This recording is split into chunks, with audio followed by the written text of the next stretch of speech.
when you're in my arms,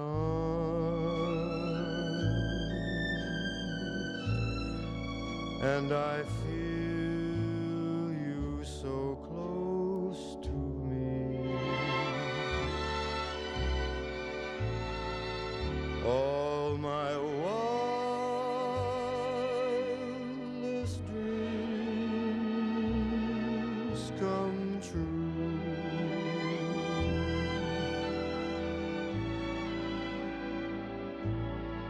I need no soft lights to enchant me.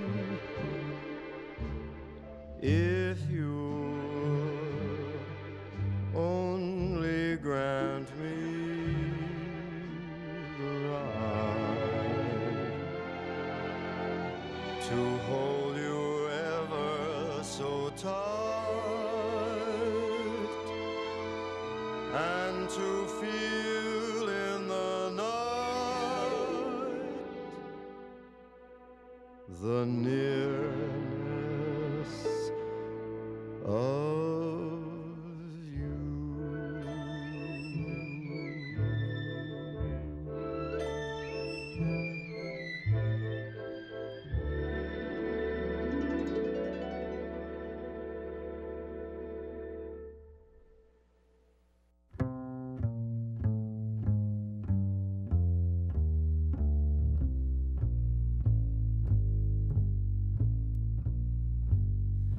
Try to think that love's not around, still it's uncomfortably near.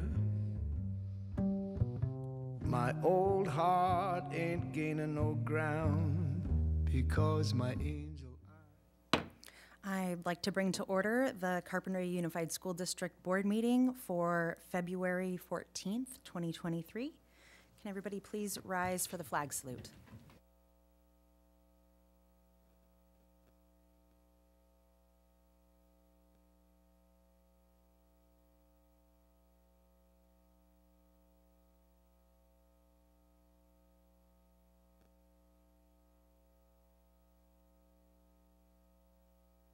We are going to begin by doing the oath of office with our new student board representative, Ashley Gonzalez. Meet me right at the podium.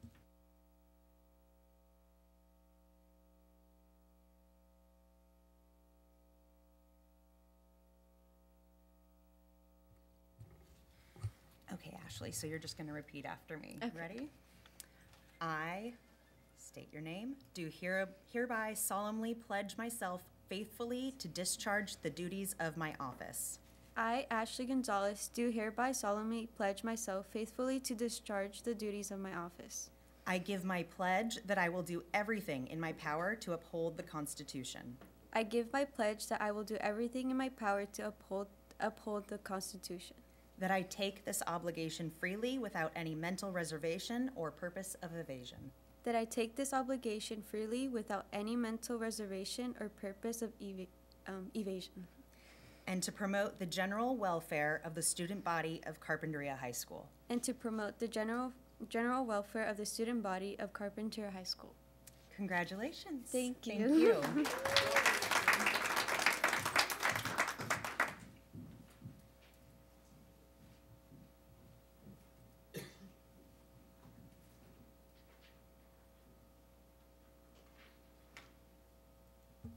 Okay, C3 is our closed session report. 3A, Public Employee Discipline, Dismissal, and Release, Government Code Section 54957. Per Ed Code Section, in closed session by a unanimous vote of 5-0. Per Ed Code Section 44929.21, the board took action to non-reelect 2 probationary certificated employees. Employee ID numbers 1509, 1512.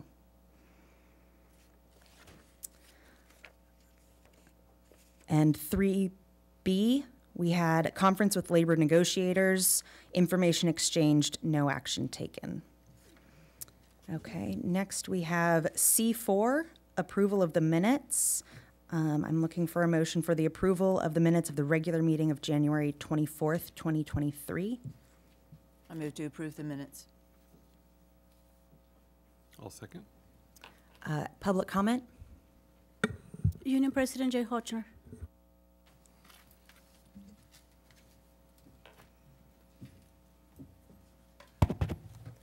Happy Valentine's Day. I may? Thank you. So at the January 24th, 2023 school board meeting, union leadership again requested the following items be included on the upcoming agenda.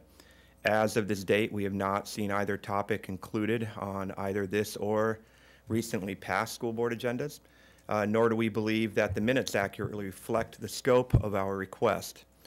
The first request regarded remuneration, meaning compensation for school board trustees. Union leadership remains interested in a transparent discussion by the CUSD School Board that addresses the impact of decisions made approximately 15 years ago to remove any form of compensation for those who serve on the CUSD School Board. Since the then board voted to remove any form of transparent remuneration or compensation for board trustees, the composition of the CUSD School Board has become even more monogamous, be it racially, philosophically, economically, or educationally. Although we appreciate each of your willingness to serve in this role, we can't help but observe that the consistent and current lack of diversity on the CUSD School Board seems to be impacting the performance of the board and the ability of the CUSD School Board to make decisions that include the entirety, if not even the majority, of students and families in the district. So again, we ask, could board member compensation raise our expectations associated with board member engagement and performance and perspective, while also serving to remove the economic barriers that currently prohibit more diverse participation and decision-making? Just like educators and support staff need better compensation so that they may avoid the distractions that come with economic instability, union leadership believes the district students and families could benefit from actions that promote more diversity and inclusion at the highest levels of district decision-making processes. The other request regarded union leadership's continued effort to encourage the school board to agendize a full re-examination of the benefits and the costs, which are considerable, associated with the removal of CUSD board trustees' direct participation in what had been routine shared decision-making processes. These processes would include, but are not limited to, the district's collective bargaining meetings and discussions, which have risen in cost by approximately tenfold since the removal of these school board trustees, a period of time that squarely falls under Superintendent Rigby's tenureship. The request was based on our understanding that increased access and oversight of the district's administrative effort is needed to ensure that both employee leaders and school board trustees can directly share and have access to the same level of information, the same rationales and experiences previously and openly shared in these professional venues. Thank you. We have a first and a second. All in favor? Aye. Aye. Aye. 4B, approval of the minutes of the special board meeting of February 7th, 2023. May I get a motion? Move to approve. Second. Public comment. Union President Jay Hochner. I will not be commenting on behalf of the union again until item 8 under the consent agenda. If that's now, I can go up. You tell me. Okay, we have a first and a second. All in favor? Aye. Aye. Okay. 5, approval of agenda and consent agenda. May I get a motion? I'll move to approve. Second. And public comment. Union President Jay Hochner. Again, until item 8. The consent agenda is adopted as one whole. We've discussed this, so you can say which item you're going to within the consent agenda, but it's one. We don't vote on every single item, and that's the point of the consent agenda. Wonderful. Thank you for your clarification. Ms. Thomas, if you'll let me know when I may begin. Thank you. So this is in regard to item 8 on the consent agenda. Union leadership appreciates the district's effort to secure funding through the allowance of attendance due to emergency school closures. To no fault of their own, district employees were prevented from providing service due to the natural weather event and subsequent conditions impacting the entire region on January 10th, 2023. Although district leadership has still not transparently examined its performance on the preceding date, January 9th, 2023, when the very same conditions impacted the entire region, we continue to encourage the school board to look deeper into the administrative decisions and commensurate silence that characterized that date. Union leadership and district employees we represent remain discouraged by the performance and decisions of district administrators on that date. Decisions to treat January 9th as just another school day, even in the face of, to use the district's own words, quote, during the heavy rain event in our area during the week of January 9, 2023, the Office of Emergency Management for Santa Barbara County determined the potential for heavy rainfall, which could trigger debris flows at any time during the storm, and issued a mandatory evacuation order for the extreme or high-risk areas. Many of those areas, which district employees and families have personal responsibilities, properties, children attending schools, and must travel through or actually reside in. Thank you. Thank you. And roll call. Eric? Aye. Aaron? Aye. Sally? Aye. Jamie? Aye. And I'm aye. Thank you. E1, public interest reports and presentations. We have our student representative report. There you go. Carpenter High School is almost 6 weeks into the second semester and has been a busy 6 weeks. On January 12th, we welcome Mariachi Garibaldi from Los Angeles. They were brought to our school by UCSB Arts and Lectures, Vive el Arte. Over 400 students had the opportunity to listen to the mariachi band and learn more about their instruments. Workshops on financial aid are still happening. Students and parents are urged to work with Mr. Torres at the College Center to complete the FAFSA. Our winter sports ended in late January, and we are now entering the spring season. Competitions began last week. Please support our Warriors athletes by attending their competitions. Monday, February 13, 2023, marked the return of Santa Barbara Athletic Roundtable Women in Sports Luncheon. Nearly 40 students from CHS participated in this annual event at Earl Warren Showgrounds. On Thursday, February 23rd, CHS will be hosting an information night for the class of 2027. All incoming 9th grade students and parents are invited to this meeting at CHS. Campus tours will begin at 5:15, and the main program will begin at 6 p.m. in the cafeteria.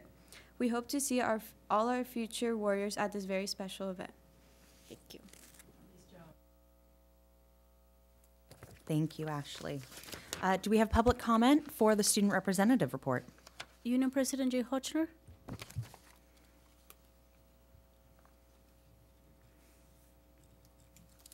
Well, union leadership couldn't miss the opportunity to first welcome Ashley. Thank you. As a direct participant in the broader conversation that occurs at district school board meetings, we also wanted to express our appreciation for the talents and the pending service that you as a new student representative are going to share.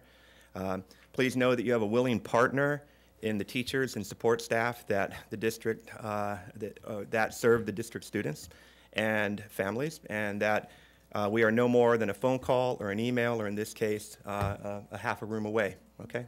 Welcome. Thank you. Any further public comment? Okay.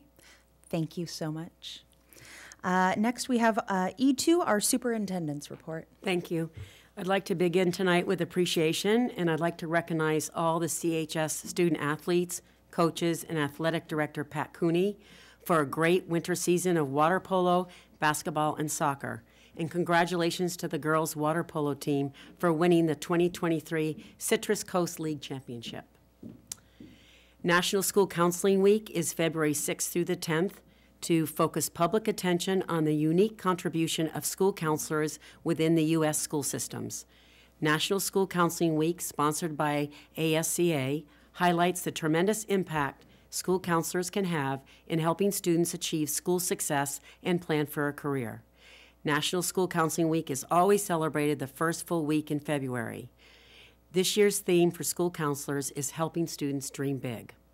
CUSD is proud that our counseling ratio, 250 students to 1 counselor, meets the recommended counseling staffing, and we appreciate our CUSD school counselors. At the high school, we are fortunate to work with Julie Bravo, Alfredo Martinez, and Marlo Stoops. At the middle school, the counselors are Stephanie Stahl and Megan Kruk. At Catalino is Shannon Hargett and Patricia Humbles, both at Catalino and Family School, and at Aliso and Summerlin is Rebecca Carlisle. CMS Art. CMS students displayed color theory portraits, charcoal and watercolor animal drawings, and collage silhouette portraits at the Linda Fairley Carpinteria Art Center. The gallery's reception was held on Saturday, January 28th. Ryan Etherington, our CMS art teacher, instructs 111 middle school students in art and advanced art classes. 3 CMS students, Callie Labastor, Jade Rocklitzer, and Emiliano Jimenez, placed in the 37th Annual Masonic Lodge Spelling Bee. Congratulations. Congratulations. During the last week of January, Catalino and Family School students and staff worked with the artist Daniel Dancer to create a video from the sky. This giant living painting made by Catalino and Family School is designed to deepen relationships between sky, earth, and one another. CHS students are very excited about the 2022-23 mock trial program at Carpinteria High School. The mock trial team consists of 18 students who are building on last year's 3rd place finish and have added to their experience with some successful scrimmages. The leadership team includes CHS teacher advisors Peter Cotty and Caitlin Cochran, and their longtime attorney coach, Marianne Weiss.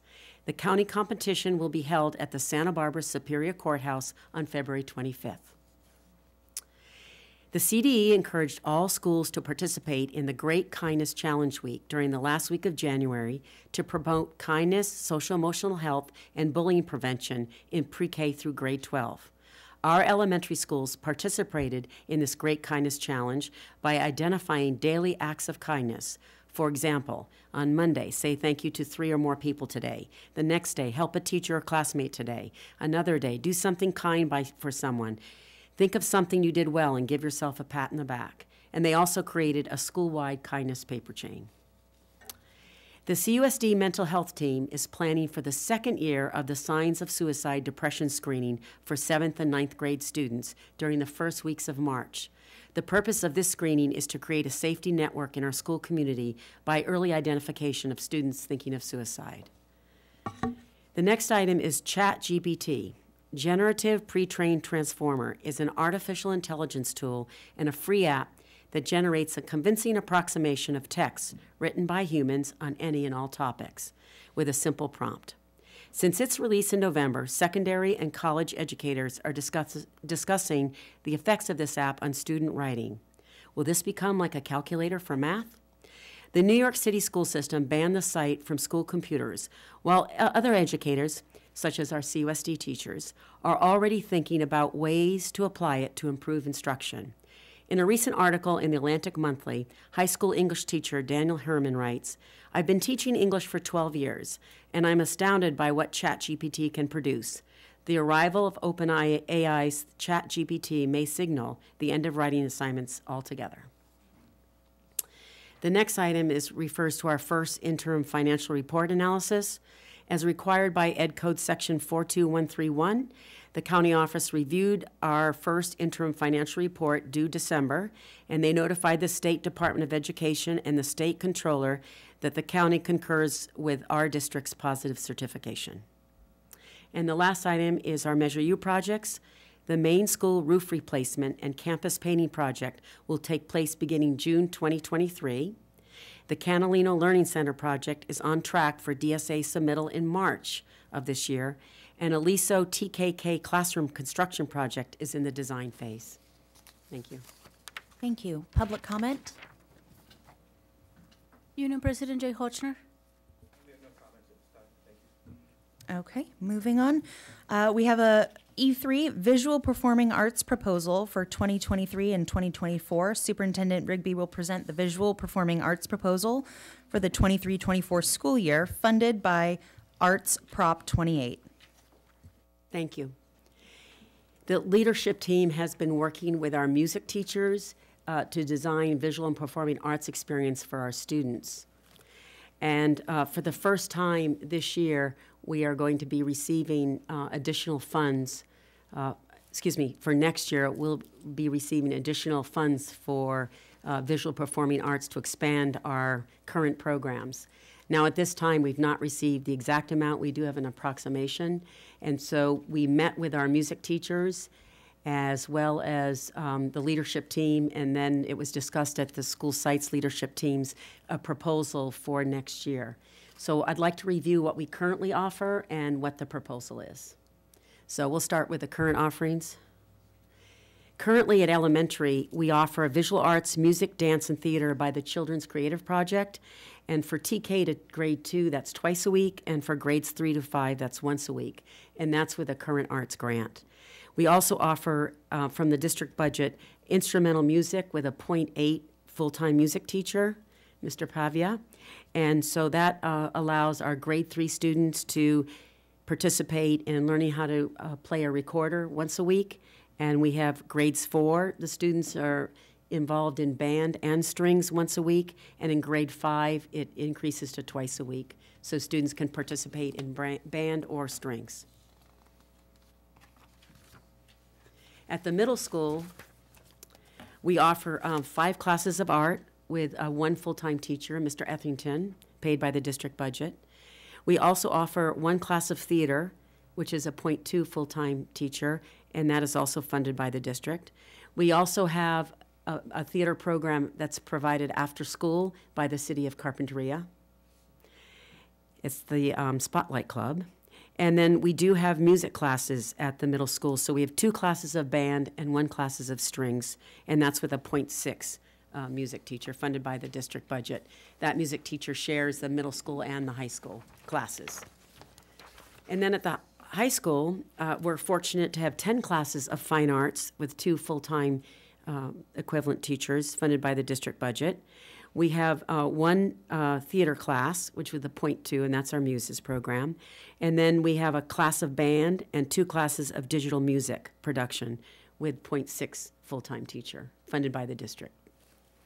So in meeting with the music teachers, they have recommended that we increase our offerings so that we can provide not only band and strings, but choral, that's singing, chorus at the elementary level, as well as at the middle school and high school level.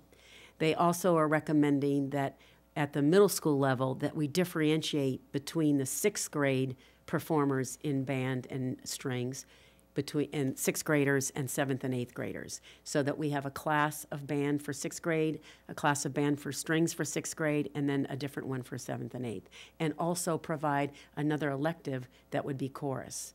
And then at the high school level provides a string class, because currently we don't have a strings class at the high school. And that would require that we would increase our 2.2 full-time music staff to 3.2, and we would use a partial amount of the funding that we're receiving from Prop 28 to fund an additional music teacher position. So for next year, we are proposing that what our visual performing arts program would look like for 23-24 is that we would continue with the Children's Creative Project in providing the theater and music and dance and art to the TK to 5. And then we would also provide a music teacher that does band, strings, and chorus for elementary. And then at the middle school, we would have band, strings, and chorus with a teacher. And then at high school, band, strings, and chorus. So we'd have 3 music teachers at each different level. Great. Public comment? Oh, any questions? Sorry. Question. So, does this, would we have a dedicated middle school teacher? Yes. And a dedicated high school teacher? Yes. Or would the choral teacher go to both sites? No, it would be dedicated. Dedicated to each site? Yes. So they would become a department, a team, and certainly they would be cross-articulation. But the music teachers felt that it would be really advantageous to our students if they had a dedicated music teacher at each site providing all the opportunities. Not just band or just band and strings, but actually some chorus as well. Yeah, I love the idea of chorus. A lot of people, they may not be able to play an instrument, but they may really enjoy singing, so offering something else would be wonderful. You mentioned earlier that we don't know what the numbers are, but you have an estimated number. Where did that estimated number come from? School services estimated that it'd be $365,000. Okay. Yeah. Thank you. Any further questions from the board? Oh, another point that I'd like to make is, and this is really directly from the music teachers, they really believe that you build the foundation for visual performing arts at the elementary and middle school level that's really going to support the participation in the high school. So that was their the other evidence to support having the dedicated staff members and the offerings. And one other thing, sorry. When do we anticipate knowing the funding? Like what the probably actual by number June. is? By June. June. Okay. June. Okay. So would we be able, if it comes through as we hope it does, will we be able to implement this? Yes. Okay. Yes. Thank you. Anybody else? Okay, public comment. Sarah Rocklitzer.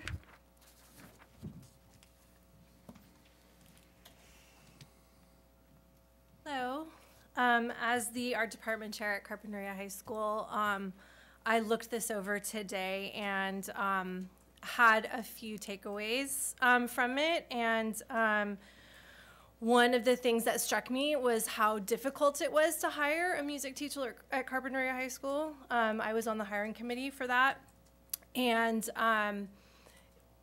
also to have somebody that is proficient in strings and band and singing, and how we tried to hire someone to do the Muses program, and that was just a total failure. And we've ended up having to bring back a retiree to fill that position, and just how much of a reality that is for our district in the future of having very specific needs and needing to find staffing that has very specific skill sets, and how difficult that is. Like right now, our culinary program is also being run by a retiree who's come back part-time. We could not find a culinary teacher. We have a retiree teaching our graphic design programs, and these are just unsustainable. So basically, what struck me about this is how difficult it's going to be in the future to find these unicorns, these people that can do all these things, and how important it is for our wages and our benefit offerings in this district to be competitive, and that all these other districts have also gotten Prop 28 funding and are also going to be looking for music and art teachers, and that we're going to be competing with all these surrounding schools that are looking for the same demographic of teachers to fill these positions. And so, you know, most likely anybody we find is going to be commuting. They're going to have gas prices to deal with. And to just keep in mind how critical it is to attract good teachers and to support the programs that we already have, and that these great programs, I would love to see this happen. I think it's wonderful for our district, but just how difficult in the future staffing will be, and how critical it is to be as competitive as we possibly can be with our wages and our health benefits for our teachers. Thank you. Thank you. We also have Union President Jay Hochner.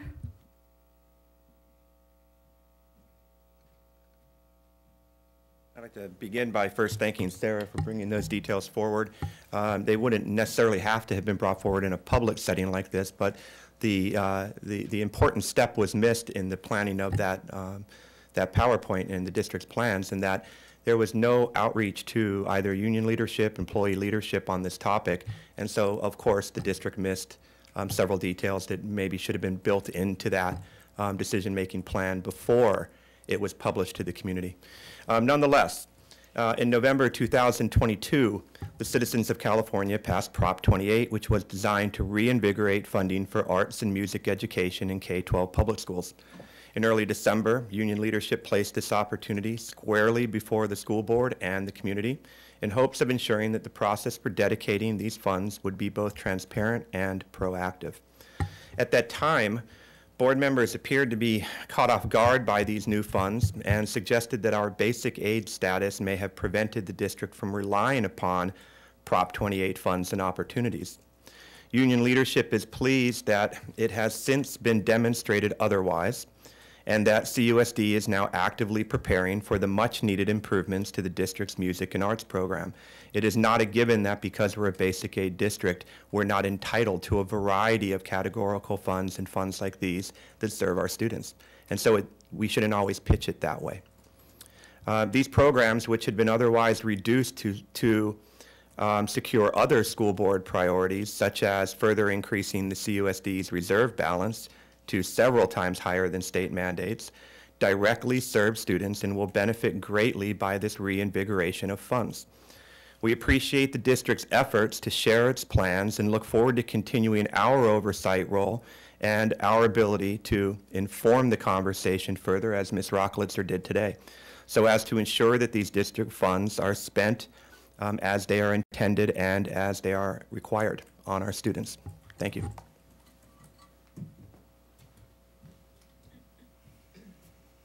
Any further public comment?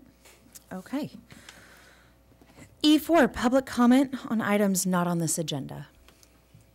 Sarah Rocklitzer.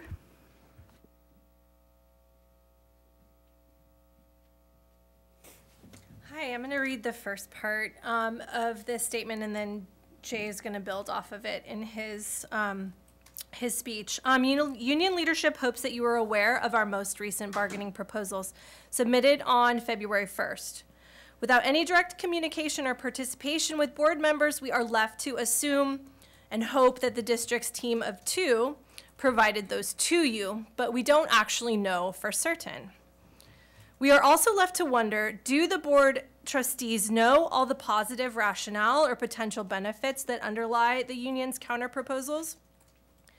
When we are 9 months into the bargaining cycle and Ms. Zapata and Mr. Furno remain unwilling to engage in constructive dialogue in the meetings designed for that purpose, we wonder if they won't discuss them with us, are they discussing them with you? From our experience, it seems not. In our meetings, several requests have been made to examine both the district's and the union's proposals more thoroughly. We're interested in better understanding the district's positions and sharing the intentions and interests behind ours.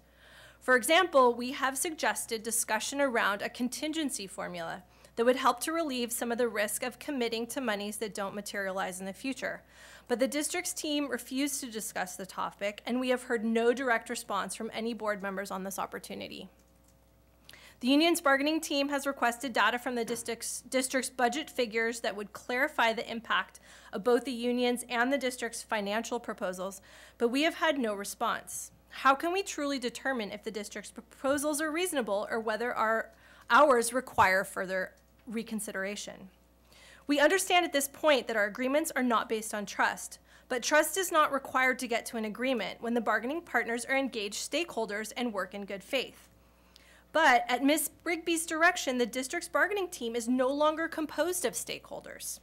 They don't have children in the district, they do not have teaching experience, and they are not school principals. Proposals used to be evaluated by boots-on-the-ground team members that actually know what is good for their school sites or their own children. But now we have 2 team members for the district that don't know the answers to anything until they ask someone else. It's a terrible game of telephone where hopefully the message gets passed along, but from our perspective, that doesn't seem to be happening. The bargaining environment has so much potential for the district to improve the educational experience of CUSD students and families, and right now it is dysfunctional and a wasted opportunity.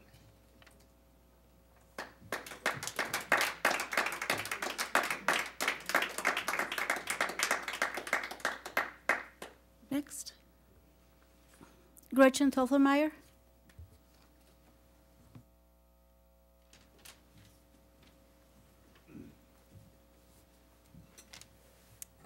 Thank you for this opportunity.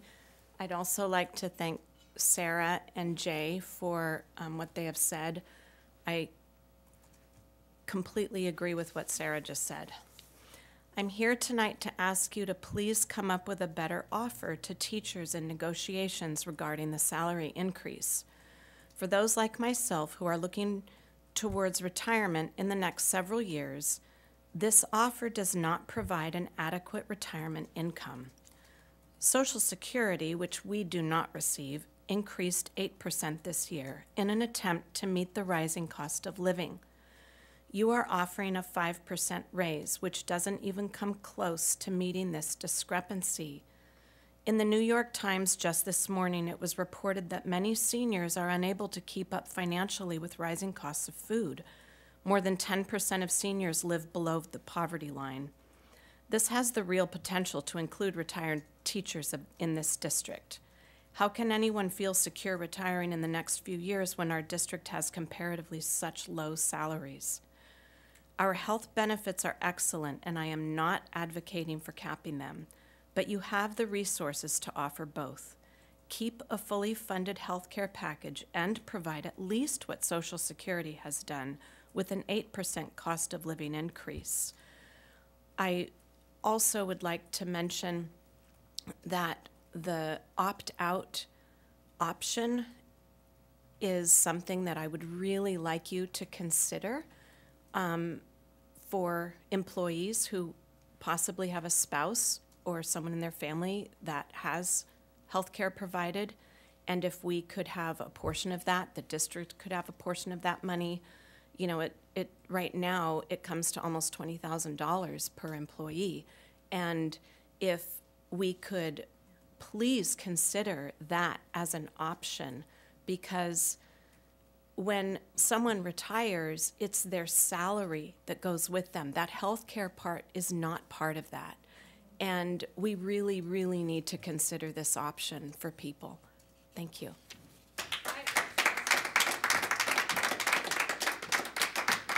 Union President Jay Hochner.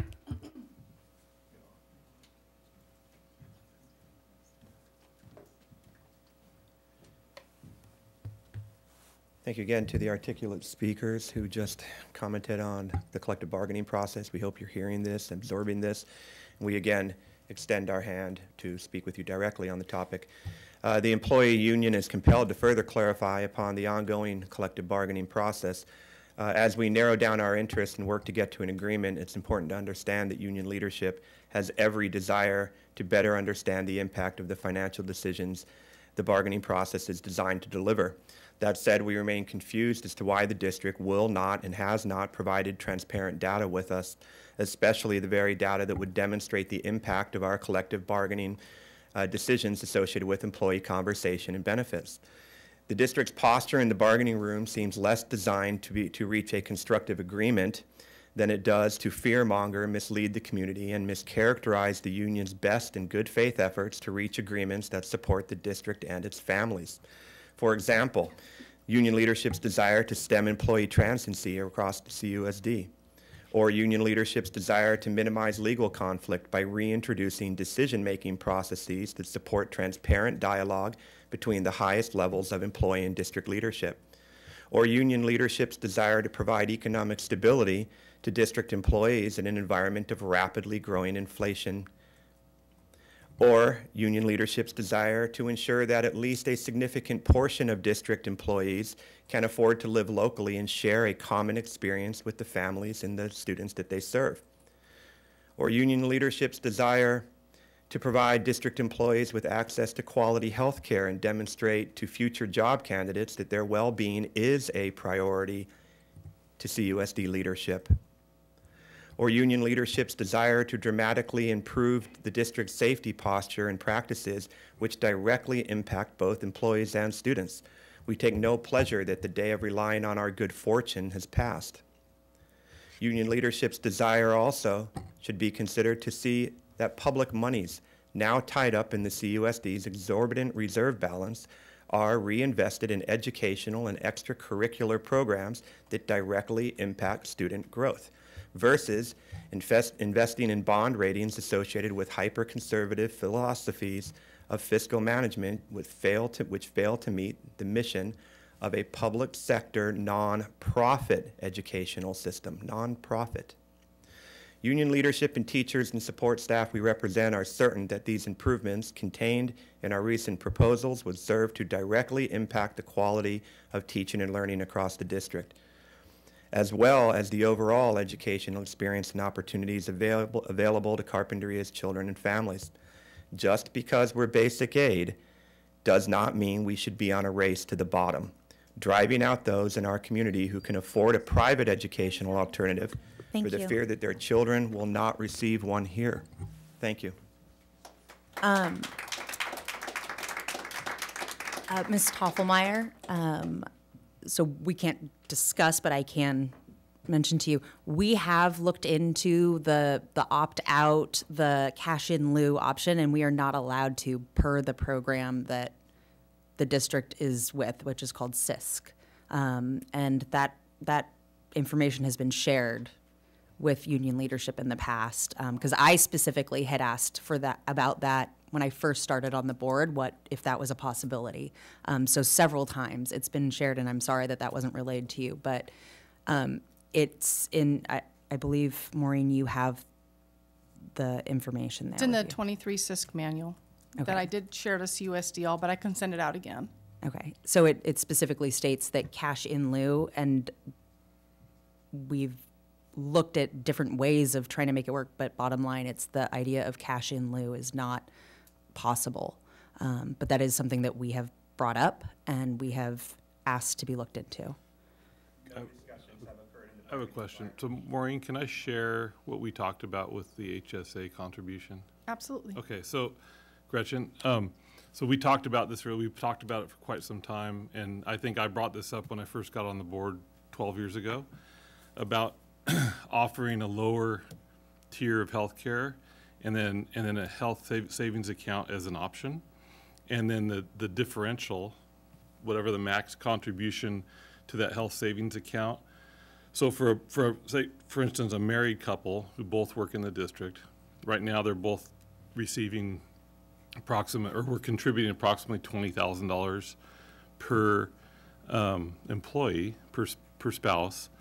So in theory, what you could do is one of you takes the fully funded high-level plan. The other one opts for the bronze plan. A married couple would then be able to contribute a maximum. This is CISC that calls for this. A maximum of about $7,800 a year would go into a health savings account. If that isn't drawn on, in theory, so if you don't use it for anything, you can roll that money into a Roth IRA or something like that. It doesn't necessarily go onto your STRS retirement, but it goes into another retirement account that is your money. Yeah. So that that's your money pre-tax, and so and that's an option for younger teachers as well. That maybe don't need the high-level insurance. The only issue there is that the max contribution for a single employee is of only about $3,800, unmarried single person. So it's not the best, but it is an additional amount of money that's pre-tax, and it's your money if you don't use it. So there's all sorts of ways that we can look at this, and I agree the dialogue is important, but you've got to remember when we've tried to have these dialogues in the past, board members used to participate, and we were pilloried relentlessly whenever we brought up anything that was kind of outside the box. So I would much rather be able to go have a direct communication with someone who's not going to publicly chastise me and have a good, rational discussion. And unfortunately, that can't happen right now with the current union leader. So, but there are ideas out there. Maybe and someone else could talk, and I mean, if there's a dynamic, maybe another board member could participate. That's a thought. Yeah, that's totally a thought. But I would be happy to sit down and go over. I mean, we're going to have a presentation here in just a minute on our budget, with the effects of the different proposals. And I'm more than happy to sit down with you or whoever else at your site or wherever you want and talk about it, because, you know, we want this settled just as much as all of you do. And I think there's a way we can get there. Then why wouldn't you bring those proposals Okay. to the bargaining table? So, next, Bring that to the bargaining table. excuse me. If you have these things, Excuse me, Mr. Hotchner. why would you not bring them? Excuse me. Public comment, E4 has concluded, correct? Okay, thank you. F1, board policies. Board policy and administrative regulation 3250, transportation fees, second reading. The board is asked to approve the second reading of BP and AR 3250, transportation fees, whenever the cost of providing student transportation exceeds funding provided by the state. The governing board may charge fees for home-to-school student transportation and other transportation services as expressly authorized by law. May I get a motion? Move to approve Board Policy and Administrative Regulation 3250. Second. Discussion real quick. We went over this the last time, but we do not currently charge for any transportation. We don't intend Correct. to either, correct? This Correct. is updating to what the state Requires. law requires. Okay. Yes. Thank you. Do we have public comment? Union President Jay Hochner? We have no comment on that topic, but we would again encourage the district to provide the data that you're providing If now. you don't have public comment, then please reserve. All in favor? Aye. Aye. F2, Board Policy and Administrative Regulation 5131 points. Sorry, I need to back up. I didn't say aye on that, so I'm an aye on F1. Apologies. F2, Board Policy and Administrative Regulation 5131.7, Weapons and Dangerous Instruments, second reading. The board is asked to approve the second reading of BP and AR 5131.7, Weapons and Dangerous Instruments. The governing board recognizes that students and staff have the right to a safe and secure campus free from physical and psychological harm and desires to protect them from the dangers presented by firearms and other weapons. May I get a motion? I'll move to approve. Second. Any comments? No? Okay. Public comment? Union President Jay Hochner? No, thank you. No, we have Okay. no comment on that. Thank you. All in favor? Aye. Aye. Okay. G1 warrants. The board is asked to approve the warrants for the period of January 20th, 2023 through February 9th, 2023 in the amount of $1,921,697.46. Warrants are issued once a week on Thursdays. The report format shows check number, check date, payee, brief account description, payment comment, and check amount. May I get a motion? Move to approve. Second. All in, public comment. Union President Jay Hochner? Okay. No public comment. All in favor? Aye. Aye. Okay. 2, gifts, grants, and donations. 2A, we have donation from Carpinteria High School Boosters to Carpinteria High School Athletics. The board is asked to accept the donation from Carpinteria High School Boosters of $600.07 to Carpinteria High School Athletics for soccer and water polo game balls. May I get a motion? Move to approve. Go Boosters. Second. All in favor? Aye. Aye. Oh, apologies. Public comment? Nobody. Okay. Aye. Donation from Carpinteria High School Boosters to Carpinteria High School Athletics Spring Sports. The board is asked to accept the donation from Carpinteria High School Boosters of $5,000 to Carpinteria High School Athletics for spring sports expenses. May I get a motion? Move to approve. Second. Public comment? None present. All in favor? Aye. Aye. 3, we have the 2023-2024 proposed budget development presentation. Assistant Superintendent Business Services Maureen Fitzgerald will present on the 2023-2024 budget development. So this is our first draft version of our 23-24 budget document, and this is in response to the governor's January budget, but also will be updated after the second interim. So this is going to have first interim information and then what we're projecting for 24. Good Lord. So we start out by our district mission. I won't read it, but that's driving all of our decisions throughout the budget process. But I will read our core values: academic achievement, respectful community, and continuous improvement, and that applies across the district. The district goals are to increase student learning, promote safe and respectful schools, develop budgets to support the educational programs while maintaining sustainability. I think we do a very good job with that, and I'll show you as we get into some of the visuals. And increase efficiency and effectiveness of district operations and build community support and engagement. Our core budgeting principles are that students and their learning are at the center of our decisions, that teaching and learning conditions matter for student success, that requested resources for programs, services, and activities reflect the core values of academic achievement, respectful community, and continuous improvement.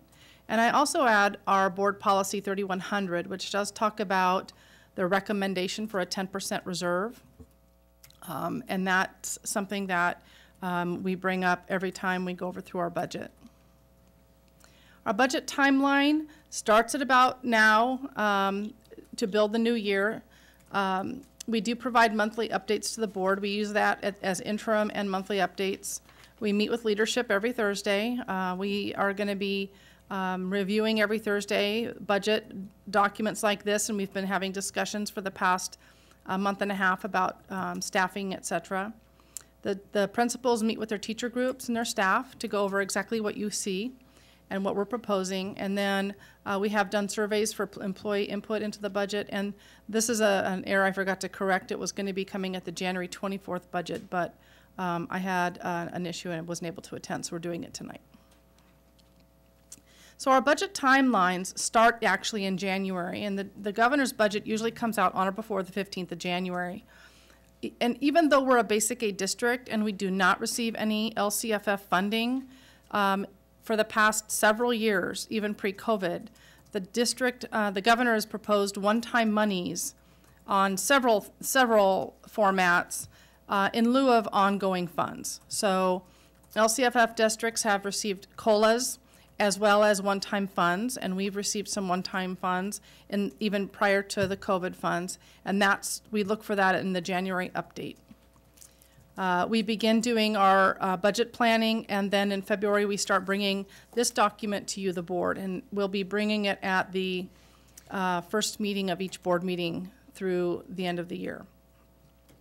The next big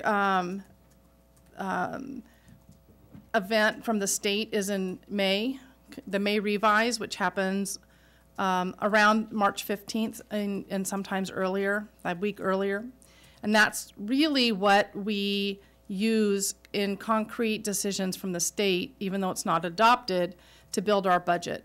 The May revise can at times differ very drastically from the January proposal.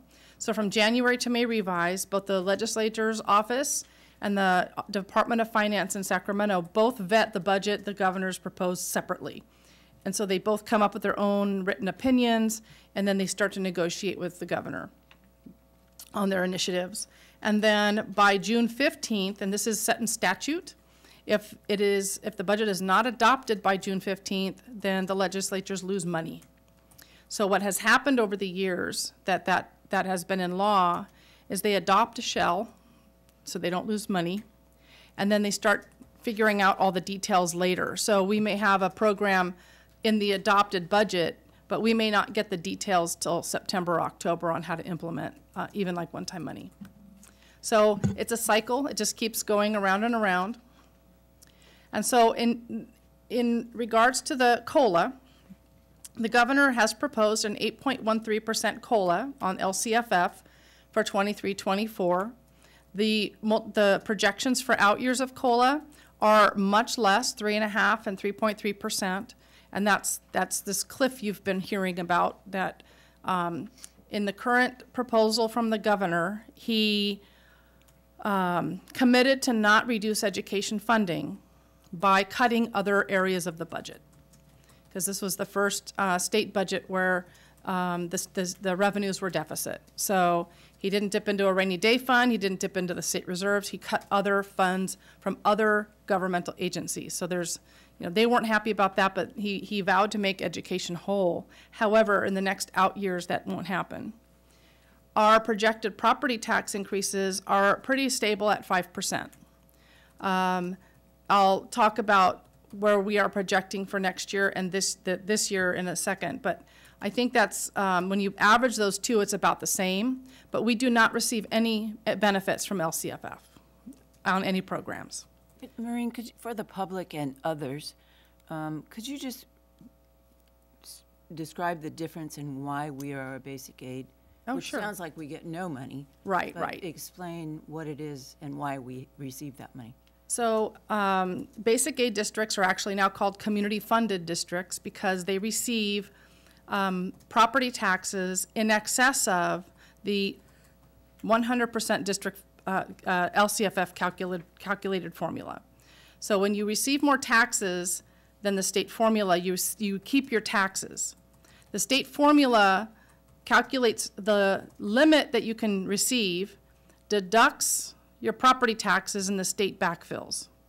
So when you have more income than the formula, LCFF doesn't apply to you because there's no state money going to you. You receive that money. So we're already higher. We have a higher revenue base than an LCFF calculation by over a couple $1 million.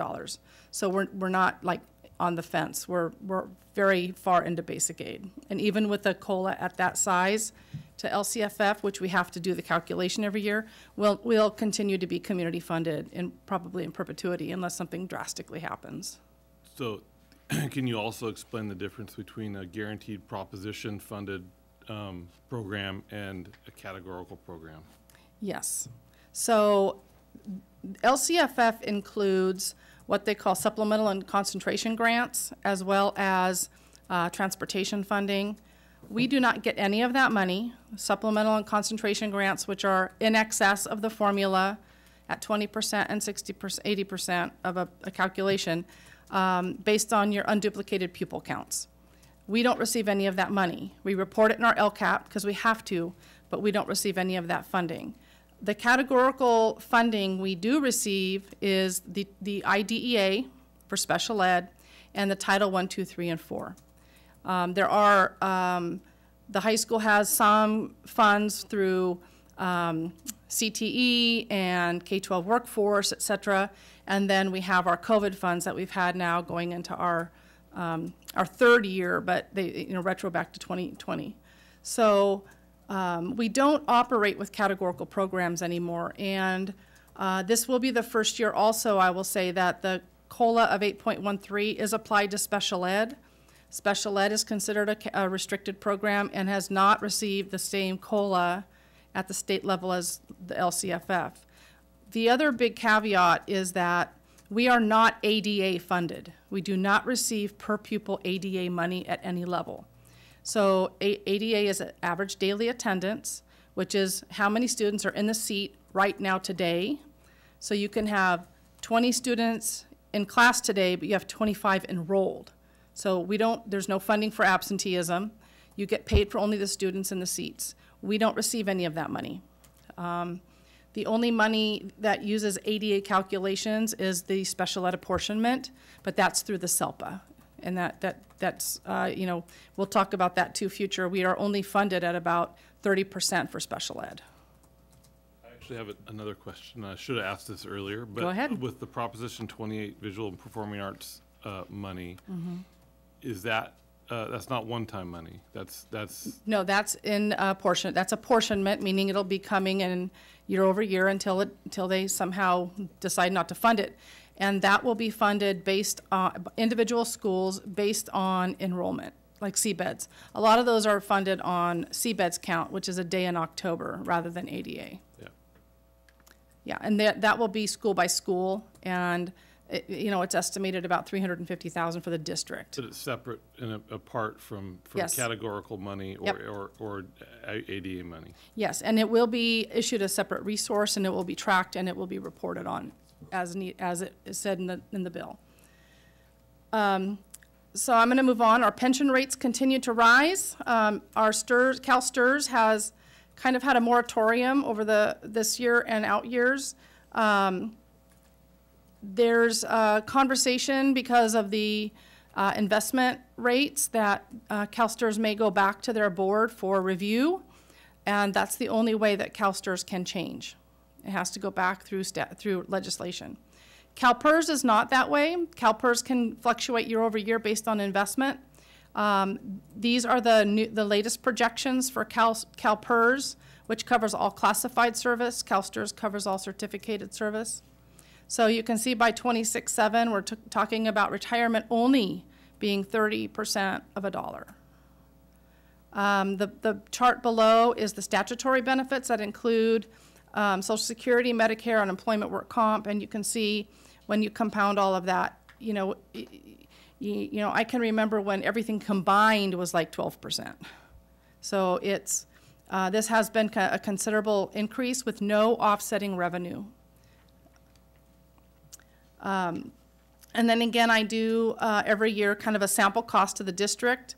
So you can see the cost of an aide, a custodian, and a teacher, and these costs are averaged through all actual salaries and all actual FTE. And for a classroom aide, if they take health and welfare, it is reduced because it's prorated by how many FTE they work, how many hours they work. So you can see that the cost of the benefits is actually higher than the salary, and that's been happening to districts all over the state, and that has when you're LCFF and you're limited funding, it really is a big impact, and you have to plan for that. And the same with the rest of the staff. You can just see the comparison. So here's our actual property taxes. The white rows are what we received in closing our books. So you can see over 1920, 2021, 2021, 21, 22, we averaged about a 5%, just slightly above. The first interim, when I brought the first interim in December, we received the final tax projections from the county, and it showed a 7.41 increase. And then from there, I've continued my projection, starting at that blue column down, of 5%, because we've had one-time inflections. It depends if they've released in pounds, they've collected back taxes. There's a lot of unknowns in that increase, and the county is not really, there just really is no mechanism for them to tell me the reason why that ended up a 7.41 increase, other than that is what it is. So I do watch it. We'll receive another update at the second interim, and then the final one will be at year-end close, which changes maybe sometimes 10 or 20,000. And I'll also say that year over year, sometime between second interim end of year, we do receive one-time prior year adjustments, and I have seen them negatively impact property taxes by $500,000 and positively impact property taxes by a couple $100,000 and anywhere in between. And those are unknown one-time adjustments. This is our current staffing FTE just by unrestricted. I won't go through this in detail. That's just for information. You can see the positions at every site, and that's what's funded with the unrestricted general fund. And I'll separate the unrestricted from the restricted by saying the unrestricted general fund, these are everything property taxes pay for. Special ed is not in this, but property taxes pay for them too, because they're not funded. For historical reasons, cost of living increases. I will note that there are 2 years, 1920 and 2021, where employees received bonuses. And in the 18-19 year, there's a footnote there. The calendar was increased by 2 days, and teachers were paid 2 days, which was equivalent to about a 1.62. Again, history and welfare history of the rate increases. We currently pay, our current rate's $22.68. We pay 100% of the benefits for a full-time employee, and it's prorated for part-time up to 20 hours a week. I will say that we are with CISC, and we are bound to the rules of CISC. That's the Self-Insurance Schools of Southern California. And we've been really fortunate to be on the lower end of an 8-point swing that they have. They have an 8-point high-low that districts in Santa Barbara County fall within as far as their rate. And we've been on the low, the 4% increase area. And there's a lot of conversation about what will happen for the 23-4 rates, as we still have not yet seen the full effect on experience factors from COVID. They usually trail a year to 2 years behind. So you'll see my projection shortly. Just a slide showing how much the pensions do cost year over year and the increase year over year on slide 14. And then on 15 is our unrestricted general fund 5-year history. So you can see a lot of fluctuation when you get into the actuals for the 18-19 year. You can see there was a deficit, and then in 1920 it became not a deficit. There were cuts in there. There were some staff reductions, and then you can begin to see, beginning in 2021 and 21-22, where we were able to increase our unrestricted fund balance, and it really was one-time events due to COVID closures, due to not staff reductions, but unfilled positions that didn't get filled. So there was this end-of-year savings that went into the fund balance, and the same thing happened in 21-22 when we returned to school, both in person and in hybrid at some point. And then the first interim is what you saw in December. So there are a lot of factors that went into having this surplus excess of fund balance. And then the total general fund, this includes all of our categorical money, which includes all the COVID grants. It includes special education. It includes the restricted maintenance account, and all of the local donations. So this is where you can see the change in our reserves, and it has been growing. And it has been also the intent that this get closer to our board policy level of 10%. Special education is one that we watch closely. We've seen over the years it grow, and our student counts in special education rise. This is going through the current year's first interim, and you can see what's interesting: as the revenue increases through the SELPA, so do the expenses for the needs of the students. So we still remain about a 30% funded program, and the 70% comes from the unrestricted general fund. I like illustrations, and I think these are really helpful on page 18. So we receive, this is a total general fund. Of the total general fund, 70% is property taxes. The blue bar is federal revenue, and the state bar is the yellow pie is state revenue. I want to remind you that there's still about $8 million in there that's COVID-related money. So that's a little bit distorted, that those funds are monies that are ongoing. Those are one time. And then the local income, that includes some special ed. That's how they record it. Our expenditures in the total general fund, 70% plus goes towards teachers and staff, salaries and benefits. Books and supplies are a very low percentage. And the services and operating expenses include our utilities, our property and liability, all of our contracts. And a lot of that is maintenance related. I will, on the next slide, mention that This is one of my favorite slides, because this doesn't just show you the category, like the salaries and benefits, but this shows who's receiving the benefit of the money. And the blue bar, the orange bar to the left, and the gray bar are all centered to the students. So you have almost 75% of our budget going to direct student instruction and direct student services. And then the yellow bar above that gray bar is after-school program and athletics. And then general administration, again, covers contracts, utilities, internet, as well as all of the district office staff. And then the plant services is all of our maintenance and custodial. So we are very invested. We have invested heavily on our instructional program. This just shows you what is in each color category for your reference. So now I'm going to get into the 23-4 assumptions. So when we build assumptions, we start with where we currently are and what changes for next year. So our property taxes will increase by $1.388 million, and that is a 5% increase on the current year. We are decreasing lottery that follows enrollment, and as long as your enrollment declines, or even though the lottery per pupil is going up, the loss of enrollment washes it out just a little bit.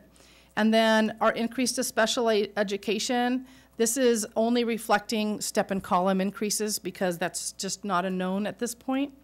So we're looking to increase our revenue by $1.3 million for $25.6 million. And then we have our budget drivers. These are the expenditures that we are statutorily required to include in our budget. And step and column increases are per the CAUSE agreement for both classified and certificated. That's about $187,000. I am estimating a 3% increase in health and welfare in this budget of $128,000. Position changes. So in the current year, this has been kind of the balance in this current year and the last 2 years. In the current year, we also have both at the middle school and high school positions that were hard to fill. So they either had sections delivered to other teachers or they couldn't offer the sections, and so they have position savings. We have a lot of transition in classroom aides. We have some that were unfilled, so you have position savings. This is restoring in the new year all of those to a full FTE, as if we're going to get them all back. Like we're going to find people to fill all the positions. Property and liability, we saw a huge increase in P&L last year of about 30%, 35%. That's from the Thomas fire. So that's how far the insurance companies lag in affecting rates. And then utilities, gas 25%, others 10%. We've seen, that's kind of a target, like a dart on the board target. I will believe gas prices go down when I see it. And then we're going to invest $100 million in ongoing technology maintenance. COVID money bought a lot of technology. 100,000. What did I say? 100 million. Oh, no, 100,000. No, too many commas on my words. So we bought a lot of technology, Chromebooks, MacBooks, HPs, and so, you know, especially Chromebooks don't have a long aging cycle, so we need to keep that maintenance for replacement. And then we're reducing indirect costs. As we've spent down the COVID money, we charge them indirects. As that money's gone, we lose that money. So we're increasing expenditures by $744,000. Not proposing any improvements. We're not proposing any reductions. So when I bring the first interim expenditures forward, add the budget drivers, we're looking at a 23.866 expenditure budget. This is all unrestricted. When we put that together with the ending balance at first interim for the unrestricted general fund, the total revenue, total expenditures from what I just shared, we have a increase to our fund balance of $1.7 million to bring it to a 15.36% reserve. So when I do my multi-years, at this point I'm doing 4. You have to have the current and 2 subsequent years out. So you have our current year, but then we're working on next year and then the 2 years after. So you'll see 4 years reflected here with reserves at 11, 15, 21, and 28. The caveat is that there are no salary increases in any of these years based on the negotiations that are taking place right now. So I have added another projection slide that reflects the district's proposal of 5% in the current year plus a 2% bonus, 5% in 23-24, and 5% in 24-25. And you can see what it does to the reserves. It brings them back down below 10% with the exception of the 25-6 year. But understand that, you know, when we get out to like 25-6, the assumptions are very vague. That is the best guess we have based on trend, et cetera. It's very vague. So while we have to show this reserve level because those are not committed dollars, we are planning for the outcome of negotiations at this or some other iteration of salary increases that will bring that reserve down over multiple years. You have a question? Yeah. All right, go ahead. Have you plugged the union's proposal into this chart? Yes. Not in this presentation, but I have, yes. And just generally, what is that? What would if that was to happen? For just COLA alone, there's two different proposals for that the union has brought forward. In both proposals, we would be qualified in year 2, and one we would be qualified in the current year. And the rest would be negative. Negative. Mm-hmm. Right, thank you. Moving on, these are the COVID monies received to date. This shows all of the funds, where we are, and how long we have to spend them, which brings me to talk about the fact that we are winding down the balances in our COVID funds. So we are looking to end this current year with about $2.2 million left in COVID funds. With our staffing that we have committed to those funds, you see the certificate in classified positions and FTE and costs. That's about it's just ironically about a 2.2 million. I didn't plan it that way, it just ended up that way.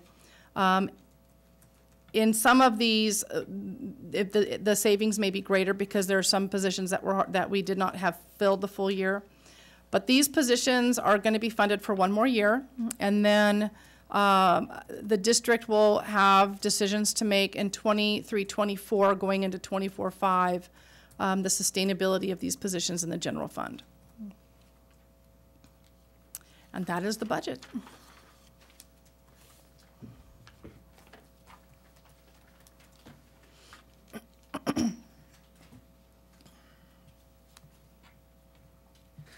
Okay, does anybody have any questions for Maureen on this presentation? In your projections, are you leaving those positions in, or did you take them out? These are all, they're not in the unrestricted budget. I did run scenarios, 2 scenarios, bringing them all into the general fund, like half next year, half the following year. But what happens is then you end up with a complete structural deficit, meaning you're bringing them in and spending your fund balance, and then by like that 3rd year, you don't have any more. So it's not balanced with any revenue coming in to support these in the on year. So I think the commitment will be, and the intent will be throughout this year, depending on the classified especially, as we have resignations. We usually have a lot of turnover in classified aides. The COVID positions will not be refilled as people leave. Custodians, if there's any retirements, again, we'll look to have these people assimilate into the general fund with attrition. And then probably halfway through next year, we'll have to decide where we are. Anybody else have any further questions for Maureen? No? No? Okay. Thank you. Thank you, yeah. Thank Public you for comment. all that information. Union President Jay Hochner.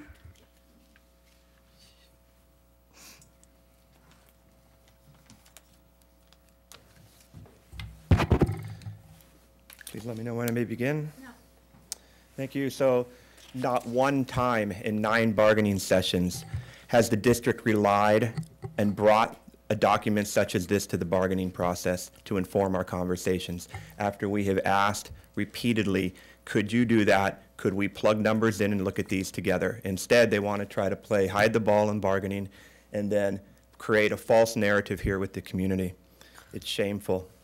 For those who follow the CUSD's proposal budget process, another aspirational process that the district is familiar with, there's a theme, and the theme is overestimate expenditures and underestimate revenues. And you see it throughout this entire budget proposal. Unfortunately, we only have 3 minutes to talk about it here versus the hours that we have to talk about it in the bargaining room. And that's quite intentional, we believe, because when you actually sit down with people who understand how to read these budgets, like yourselves and like ourselves, their budget doesn't hold water under the conversations and the questions that we pose. This is a bit of a challenge that we have, 3 minutes in front of the community and then no conversation in bargaining. Nonetheless, if you look at I'll just point out a few. Nonetheless, if you look at page 8, I appreciate the question, what's the largest difference between basic aid and LCFF? I hope the community heard that the largest difference is that basic aid has more revenue generally than LCFF. Yet we claim that we're not getting LCFF funds, so we should be nervous. Number two, excuse me, I reclaim my time, thank you. Next, the union, there's a diagram here referring to estimated LCFF COLAs and projected property tax COLAs. We could take a lot of the guesswork out of this whole process. The union has proposed a contingency formula that would take the risk out of the conversation and out of the future impact of monies that are coming for both the district and the union, If the state provides money and our basic aid numbers come in, our property tax numbers come in, then we have more money to talk about. And if it doesn't, then we all point to Sacramento when we ask questions and we work together on it instead of always being in this dynamic where we are fighting these hyper-conservative philosophies with people who aren't apparently capable of even talking about this in the bargaining environment. If you turn to page 9, the district uses, classroom aid at 6 hours a day, 180 days a year. The district suggests that there is a health care cost of $15,000, a benefit that goes to the employee and costs the district. Yet the majority of 6-hour employees never, ever receive one dime of that $15,000 credit that they've earned. Why? Because they're only making $35,000 a year and they cannot afford to pay up the $5,000 to buy the health care package. So this is the kind of math here, again, the theme, overestimate expenditures, underestimate revenues, and you see it again here. If you turn to page 10, we are to assume that after massive highway infrastructure projects are coming to an end, and that as the COVID pandemic is also clearly turning a corner at this time, that the property tax numbers for 22-23 went up, we're now to assume that it's actually going to get worse than any year cited here in the fiscal 2019-20 to 2025-26 at 5%. Once again, underestimating revenues, overestimating costs.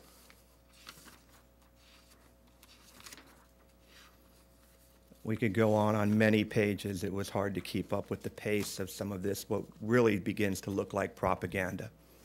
Nonetheless, on page 16, where the district talks about the 5-year financial history with the current year, it states that there's an 11.17, reserve balance for, okay, yes, of course it is. Of course it's up. Thank you. Well, so is that why you asked all of the staff to leave? Stop, please. I No. didn't ask the staff to leave. The staff has no I asked Ms. Green to stop. Excuse me, sir. No confidence. Please stop. And that's why they left. Please stop. No confidence. Okay. Right to ask her questions. We are moving on. We are moving on to H1, Measure U, Canalino Elementary School Modular Learning Center presentation. Robert Robles from Robert Robles Architecture, Inc. will present on the Modular Learning Center new construction Phase 2 at Canalino Elementary School. Thank you for coming. Welcome, Robert. Thank you Thank you for joining us. Thank you very much for having me. It's been a little while, but I'm really excited to present this to Carpinteria Unified. Actually, really more like reintroduce this project that's been, mothballed for a little while, but I'm just so excited that it's back on track. So I'm just going to reacquaint everybody with this. So if you recall, the new construction, what I call new construction in DSA lingo is defined as new buildings, whereas modernization is remodeling the older ones. So the new construction that has been planned for Canalino Elementary are the modular Gen 7 structures. And if you look at the site plan that I have up on the board there, you can see that on the southern part of the campus, we have the Gen 7 classroom buildings that were completed in 2018. And the Phase 2 of the plan that you're looking at, basically what we're looking at here is what was presented to the city during the coastal development permit process. We presented that we would be doing 2 phases for the modular buildings, Phase 1, which we completed, and then a second phase that is on the upper part of campus, the northern part of the campus that you see there. And that was at about 60% construction documents level when the project was deferred in April of 2019. So pretty far along. And I'm going to describe how we're going to use that to our advantage on this project. So zooming in, I'm just giving you a close-up view of the Phase 2, which is the Modular Learning Center. And what we're looking at here is a modular building, which is a factory-produced building by a company called AMS, which did the Gen 7s in the first phase, a nominal 2,400 square feet gross area of the building. And it also includes site improvements in the project. And you can see that the building is located off of El Caro Lane, and in between the special ed wing and the ECLC buildings in that playground area, basically, that's asphalt playground area that's currently there. And this is the plan of the building that we arrived at after doing, we did probably about seven different revisions on this project to get it to the point where I think everybody liked it. And I think, so I just wanted to go through the plan really quickly. What you can see here on the lower left corner of that plan is the circulation desk. And those, I don't really have a way of pointing here, but you can see those curved areas near the top of the plan. Those are bookcases. And there's a storytelling alcove that's also in that area. And we also have on the upper left corner of the plan, there's a soft reading corner, which is an area for reading that has built-in upholstered furniture. And then on the lower area, the area that's in the green area, like the carpeted area, is a reading area that is designed to accommodate an entire average classroom size at that school. And adjacent to that, there's a multimedia sort of wall, a teaching wall, what we've been calling those, which is a whiteboard with an integrated smart TV that the students can use their tablets to connect to. And then on the lower south part, or I should say lower part of the plan, there's a desk for student computer use. So basically what we're talking about here is, I call it a shell building concept, is that the structure itself is being, including the HVAC system, is being manufactured by the modular company, AMS, And then what we're going to do, and this is the plan that we have right now, is to have the flooring and the casework to be completed by a separate contractor. That would be our general contractor.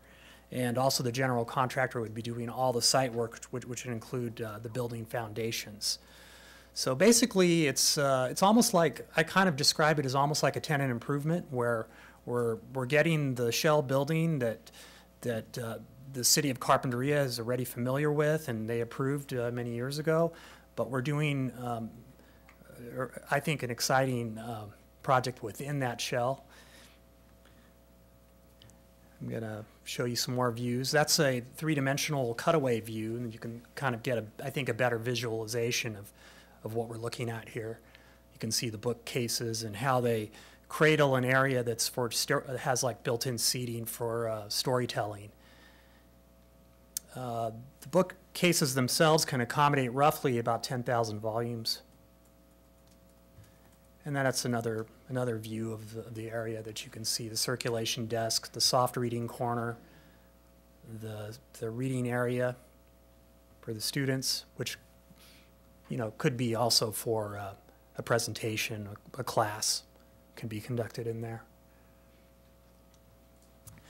And this is a perspective view that you can see what that soft reading corner is visualized. And bookcases, curved bookcases. And then basically what you would see sort of entering the facility, circulation desk and bookcases and seating. So I'm going to move on here to what we're looking at with the schedule. And what I mean by schedule, at least on this slide, is the design schedule. So this is basically where we're at now. We can see even on the schedule, I've even marked this date, Valentine's Day, as the board approval. That was hoping that you would approve it. And then going all the way through, it's a very aggressive schedule, as you can see. It's very vertical, which means aggressive. But I think it's all very doable because we have a good head start at the point where the project was put on hold. So we're at 60% CD, and that allows us to hit the ground running and move through. And we're looking at DSA approval, hoping to get that in September of this year. And then moving on to the actual construction, we're looking at the substantial completion of the construction estimated to be May through July of 2024. So what happens with these buildings is you begin your site work, and then concurrently the modular manufacturer is building these modules, so you leverage a little bit of a time advantage with this construction method. And I did want to address, because there has always been some questions in the past about, well, what about site building this? And I think those are always really good questions, and I've explored these comparison with the site built and modular many times for the district. And I've always consistently found that the factory built does always have some kind of advantage cost-wise. So it doesn't mean that that the modular building is always right for every site in every single situation, and it definitely may be the case on other sites where there's definitely a value and a reason to go stick-built. But in this particular case, because Catalino has already has the Gen 7s there, so there's sort of a precedent. There's sort of a 1960s international style architecture that's at that campus. So, and I think it blends in pretty well with the Gen 7 buildings.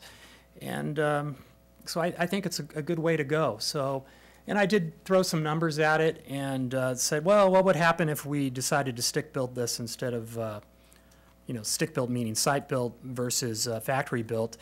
And I just kind of went down the line of kind of the time delays of having to sort of start over a little bit and plugged into escalation, some reasonable escalations, and made some assumptions about the upcharges for site built. And I'm coming up with an additional close to, $600,000, $700,000 upcharge if we decided to, if the district decided to change course and go with the stick-built building there. And I believe that that's a conservative figure. Robert, excuse me. Yes, yes. So, we went down this path when we did the Gen 7 classrooms, and then we ran into the high water table, and then we ran into over excavation and rock, and then the foundations were much more substantial, required a much more substantial foundation on the Gen 7s than they would have on a stick built. So have you taken that into account here in your cost escalation? Well, the foundation will still be based upon the geotechnical engineer's recommendations, and true, but it's not a bridge. It's not a bridge foundation. You're supporting that as a bridge versus essentially just a regular mat foundation. Yeah, it would be the geotechnical engineer hasn't provided a report with recommendations for a stick-built building, so he does know that what it's intended is a modular building. But because of the liquefaction hazard that has been uncovered through the research, there is a need at that site, whether it's stick-built or modular built, to do a mat slab foundation, which is basically, for lack of a better way to describe it, is a boat. A raft, yeah. A raft. Yeah. So the only difference with, in terms of cost, that you would get some savings with stick-built versus modular, is modular ends up with some additional intermediate supports that you wouldn't have with stick-built, because with modular you end up with these units that are based upon the width of the highway, 12 feet wide, or I think 14 is probably the maximum they can roll down the highway. And obviously we can span these distances further. It's all based on highway dimensions. So that's where I think the little bit of an extra cost comes in with the stick-built, with the modular foundation versus stick-built, is a little bit of that structural redundancy based upon the dimensions of the modules, whereas if it were a site-built construction, we would probably span it all the way across the building, and we would save some dollars on concrete for sure. Now, as to your question about the high water table, it's hard to know. I think we've talked about this in the past, is that possibly doing, if the district wanted to entertain delaying the project so that the excavation was done during the dry season, that's certainly an option that you can consider. Well, I think it's more has to do with the previous season or two's rain, because the water table in Carbonear can get quite high if sure. There's been, like we've had now, the water table's fairly high in that area based on what I'm hearing from people who have wells. Yes. And that's a good thing for the people that have wells. No, it is a good thing, but it also means that there's potentially going to be additional costs for over excavation and import of stone. For sure. And what we could, when we get to that phase, right now I'm focused on the DSA approval process, but what we could do is maybe do some further investigation when we get to that point and decide. We could always do some investigation, digging, and find out how deep, where we hit the water, and make some decisions based upon that. So is the elevation going to be elevated like the early childhood, like the ECEs now, or is it going to be basically about the same elevation as the playground? The same elevation as the playground, okay. Yes. Yeah, there's no need in this particular site to elevate it, for drainage purposes. I think we've talked about elevating structures before at other sites, but that's due to floodplain, like Aliso, for instance. So yeah, this whole talk about modulars versus stick-built, Aliso, you're gonna when we talk about this later, probably at a future meeting, you'll know that I have a different opinion about what should be done there in terms of stick-built versus Catalino.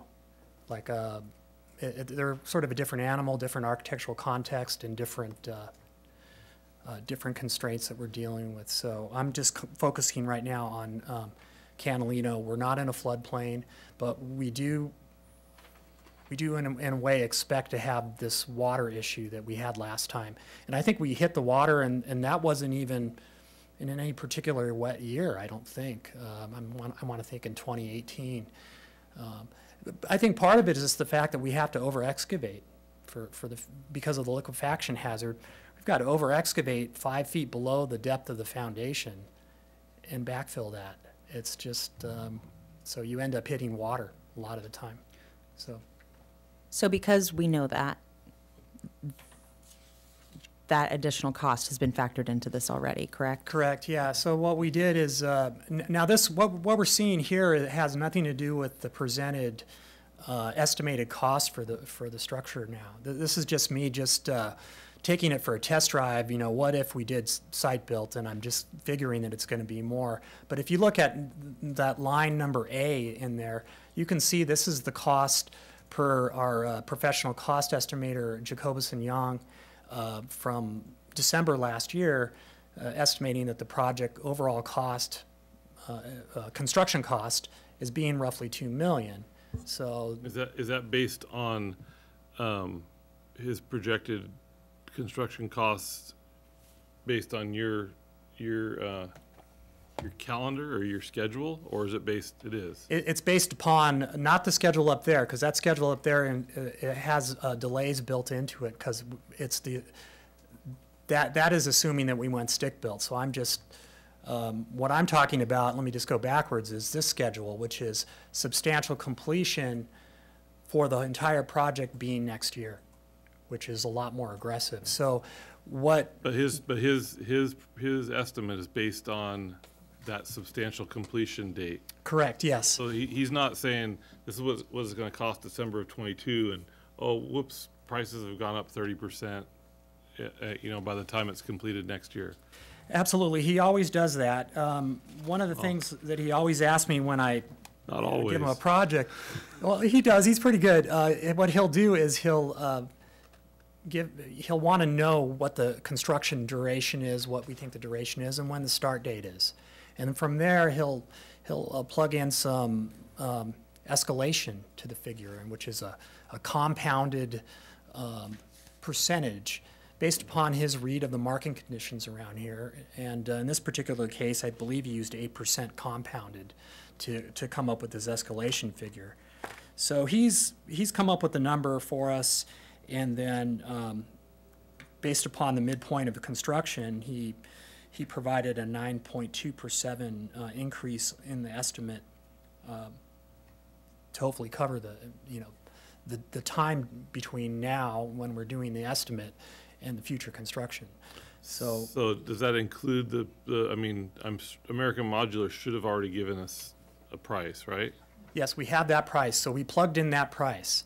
The price that we plugged into that estimate was the balance also. So we added, we took the AMS's quote, and then we added the foundation, the site work, and then all of the interior work that we're doing in the building. And that's how we arrived at that. Right. Yes. So that's kind of where we're at. I think there's more questions. Please let me know. Can I ask a really silly question? It's not, there's no silly questions. The concrete block handball court that's there that will obviously come down, are there plans to rebuild that someplace else on the campus? I missed that. Oh, it's still there. I think it's still there. The little sliver, yeah. It's near the fence, still right? there. Yeah. If it survives construction. Right. Yeah. Thank you. Okay. I'm glad it's still there. Really. I'm glad we didn't go over it. I'm sure the kids are happy yeah. too. Okay. Any further questions? Thank you very much. Okay. Thank you. Thank you. Do we have public comment on this? Union President Jay Hochner? Okay. H2, Catalino Elementary School Modular Learning Center Budget Update. The Catalino School Learning Center Measure U project allocation was estimated in 2016, along with all Measure U projects. Project costs at the time did not consider construction timelines for all Measure U projects, including cost escalation. The Learning Center is the last project to complete for Catalino School modernization. The information below reflects Measure funds and estimated project costs. The board is asked to approve the estimated budget for the Catalino Learning Center of $2,508,884 to be paid by Measure U funds and state eligibility funds received to date.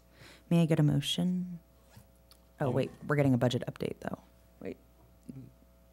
No, the only thing I want to add is that I did add a contingency to this of 5%, which is higher than the average 3%, just to make sure that we're not going to end up underestimating site work again, knowing that the modulars had the water table issue. I also, we also know that the original allocation is quite outdated.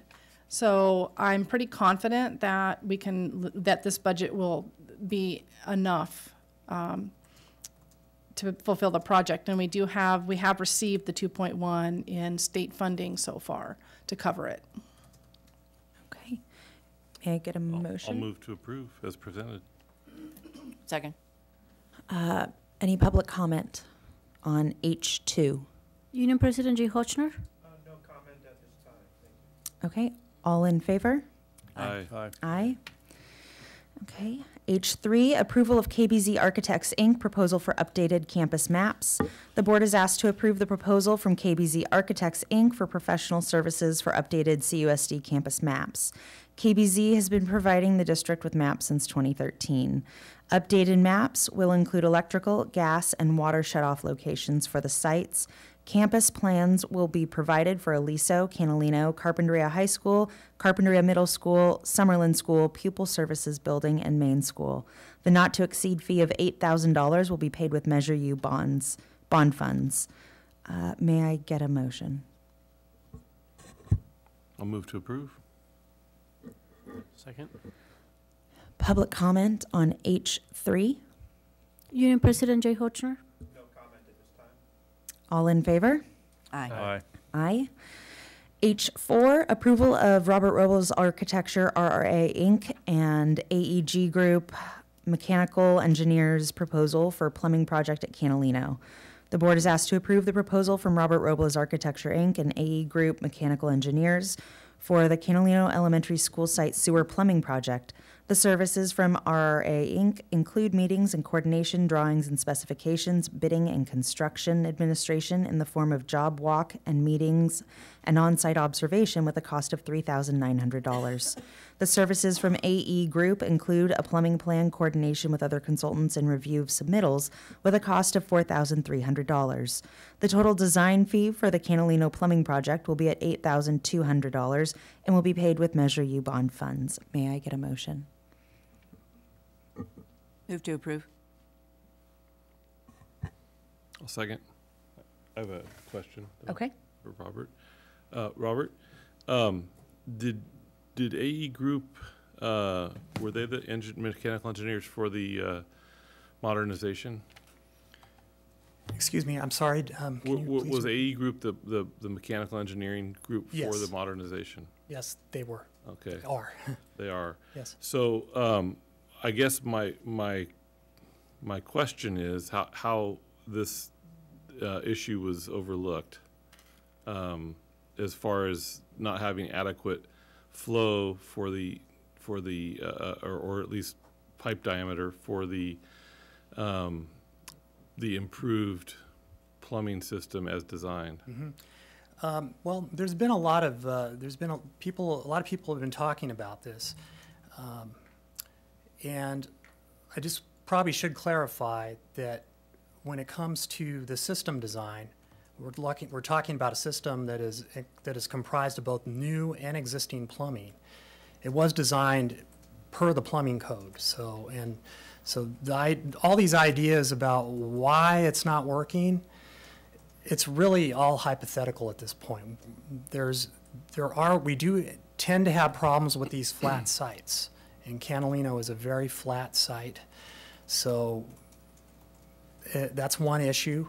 Some other low flow in terms of causing the problem, I couldn't tell you whether that's why this is occurring, that we're having these backups.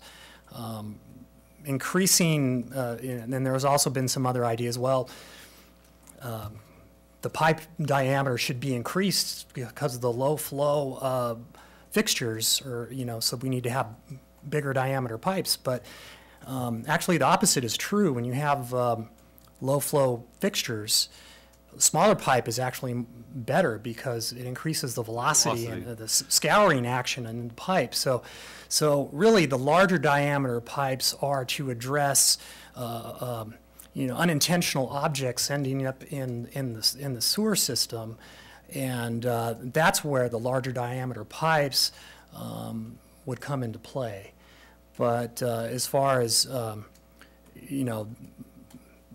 design team not foreseeing some issue with regard to the plumbing system, I don't agree with that. I think that what we did was per the code, and we even had a contractor during design who went out there and did camera investigations, and based upon those surveys, it was decided at the time which elements of this plumbing system, which elements of the pipes would actually be replaced and which would stay. We didn't have any kind of funding to replace all of the sewer lines throughout the entire campus. And even if we did, like I was telling you, it's a flat site, so a lot of times these issues just come from a flat site, and we have seen them on these sites. Campuses built in the 60s tend to be pretty flat. They didn't incorporate a lot of, and it even goes into grading issues too. We have surface drainage issues on flat sites as well, because there's just not a lot of slope. So, well, I mean, I hope that clarifies. Well, it does to some degree, but there is a problem, obviously. There is, yeah. And it may be not pure design problem, but it sounds like, and I'm just getting bits of information, but it sounds like there's some transition issues that may or may not have been able to be discovered with the camera work, early camera work, where those laterals come into the main line along that main corridor. So I guess it's a little bit of a bitter pill to swallow here. Yeah. In that we spent an awful lot of money improving the site, and then having to come in and essentially tear a lot of that out in order to redo it. And especially, I mean, we redid the line from the kitchen. We did the grease trap, then we did the connection to the city line. Yes. And so it's just, it's a little frustrating from our perspective when we're in charge of the money. Yeah. To have paid a lot of money for the design initially, and then to find out that it maybe, some stuff was overlooked, or maybe wasn't considered, and now we're paying for it again. Well, I agree with you is that it is a bitter pill to swallow. Like we basically from the sense that we went from the street to the school. Yes. And we went from the new buildings and the modernized buildings to here. And the only thing that we didn't fix is the part that we're having problems with. Well, and it's also interesting too that these problems actually didn't surface until the final phase was complete. So it's just interesting that we did 3 phases and at least I didn't hear about any issues, and then these issues start surfacing. And believe me, it's not something. I'm not enjoying this at all. No. I really would like to see this issue fixed as soon as possible, and but I don't think it was something that we could have foreseen. The engineer is a really good engineer and designed the system, per his standard of care, which is the plumbing code. So it was like I was telling you with regard to the pipe sizing, low flow, actually smaller pipe diameters, and the minimum pipe diameters working better with low flow fixtures, and the larger working for until you put other things. Heavier things in it. It's a quandary, it's a quandary. All right. Well, thank you so much for helping us answer that question. Okay. I need a vote. Yeah, we need a vote on, where are we even? We are on 4. Okay, we have a first, we have a second. We've asked questions. Any further questions? Public comment on H4. Union President Jay Hochner.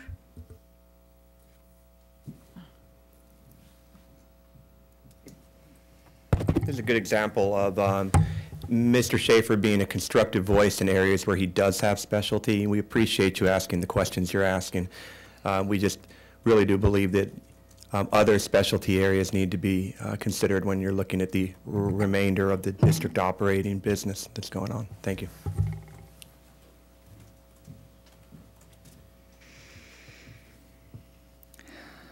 All in favor? Aye. Aye. Aye. H5, approval of Robert Robles Architecture RA Inc. proposal for the Modular Learning Center amendment to existing service agreement, Catalino. The board is asked to approve the amendment to the existing Robert Robles Architecture Inc. architectural services agreement for the Catalino Elementary School Modular Learning Center. The amendment serves to realign the architectural service fee with the latest construction cost estimate. Previous design services on the Catalino LRC project were deferred on April 1st, 2019 at 60% document completion and 44% of overall services. The estimated fee of $52,241 will be paid with Measure U bond funds. May I get a motion? I'll move to approve. Second. Public comment on H5. Union President Jay Hochner. No comment on H5. Okay. I'd just Any like- further Yeah, questions or I'd just like discussion? to, Robert, I think everyone has been very pleased with the work you've done on these projects, and you know, I think the amount of professionalism you bring to the board or bring to the table, and your presentations are great, and it's really I'm happy that we're all able to work with you. So thank you. Thank you. All in favor? Aye. Aye. H6, approval of proposal from American Modular Systems, AMS, to manufacture and install one 60 by 40 relocatable learning center building for Catalino. The board is asked to approve the attached proposal from American Modular Systems. The proposal is for one 60 by 40 relocatable learning center building library for Catalino Elementary School. The project schedule is an estimation contingent upon building material availability as well as agency approval requirements. Included in the AMS proposal is the cost for the 2,400 square foot building of $899,768 and the cost for the DSA site-specific plan preparation and engineering of $36,569 for a total project by AMS of $337 and will be paid with Measure U bond funds. May I get a motion? Move to approve number 6. I'll second. Any discussion or questions from the board? Needing to approve this twice? Like, didn't we just approve $2 million for the project and now we're approving $900,000? So, The $2 million was just the budget. Okay. Public comment on H6. Union President Jay Hochner. Okay. All in favor? Aye. Aye. H7, approve the proposal from Firma Landscape Architects for landscape architectural services associated with the Modular Learning Center, Catalino. The board is asked to approve the proposal from Firma Landscape Architects for services during the design and construction phase of the Catalino Modular Learning Center. Services include construction drawings that identify the limit of landscape work and characteristics of the design, planting plan, planting and irrigation specifications, water efficient landscape worksheet, and a project site visit with the contractor to generally review the completed installation. The fee of $5,450 will be paid with Measure U bond funds. May I get a motion? I'll move to approve. second? Any discussion? Public comment on H7? Union President Jay Hochner. No comment on H7. All in favor? Aye. Aye. H8, approve the proposal from Flowers and Associates, Inc. for civil engineering services associated with the Modular Learning Center, Canalino. The board is asked to approve the proposal from Flowers and Associates, Inc. for services during the design and construction phase of the Canalino Modular Learning Center. The civil engineering services include grading, drainage, utilities, and sidewalk improvements. The not-to-exceed fee of $19,500 will be paid with Measure U bond funds. May I get a motion? I'll move to approve. Second. Any discussion? No. Any public comment on 8H? Union President Jay Hochner. H8. All in favor? Aye. H9, approval of notice of completion for portable removal at Carpinteria High School. The board is asked to approve the completed contract for the removal of portables at Carpinteria High School. On December 13th, 2022, the board approved the removal of portables at CHS by McGillivray Construction in the amount of $117,874.32. Final notice of completion for McGillivray Construction in the amount of $139,598.28 was paid with Measure U funds. Pursuant to Civil Code Section 9204, a notice of completion must be filed within 15 days after the completion of the work or improvement. The district staff have inspected the project and are satisfied that all work has been completed per the contract documents. To ensure the district has received all preliminary 20-day and stop payment notices per Civil Code Sections 9300 and 9306 through 9306, retention will be held for no more than 30 days. In accordance with Public Contract Code Section 7107, retention will be held no more than 60 days, pursuant to Civil Code. May I get a motion? Move to approve. Second. Discussion? Public comment, H9. Union President Jay Hochner. All in favor? Aye. Aye. H10, Resolution 23909, approving the guaranteed maximum price, authorizing McGillivray Construction, Inc. to proceed for the main school roofing project Part 2. The board is asked to approve the Resolution 23909 with McGillivray Construction, Inc., approving the guaranteed maximum price for the main Part 2 roofing project. Part 1 of the main roofing project was completed in the summer of 2022 and included the painting of the MPR. Part 2 will include the classroom and admin building painting, as well as roofing at main school. The guaranteed maximum price, GMP, for main roofing Part 2 is in the amount of $1,006,377 and shall be paid with Measure U bond funds. May I get a motion? I'll move to approve. Second. And this is a roll call as a resolution, correct? You want a public comment? Oh, sorry. Thank you. Any discussion on this? Any public comment on H10? Union President Jay Hochner. No comment. And roll call. Eric? Aye. Aaron? Aye. Sally? Aye. Jamie? Aye. I'm aye. Thank you. Personnel, I1, personnel summary. The board is asked to approve the following recommended personnel items. Assignments, 6 personnel, resignations, 5 personnel, contract, 1 personnel, spring coaching assignments, 22 personnel, co-curricular assignments, 2 personnel. May I get a motion to approve? I move to approve. I'll second. Any discussion? Public comment? Union President Jay Hochner.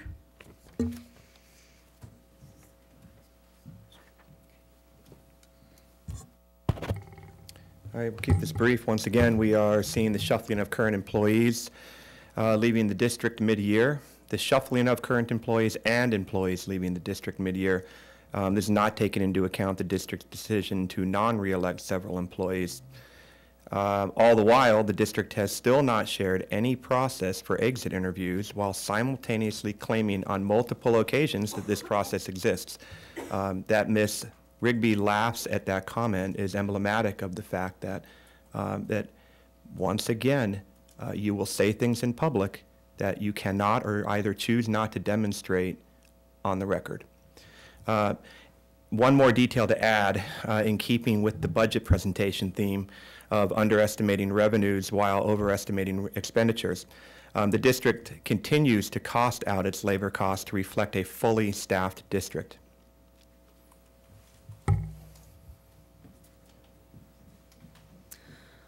All in favor? Aye. Aye. Aye.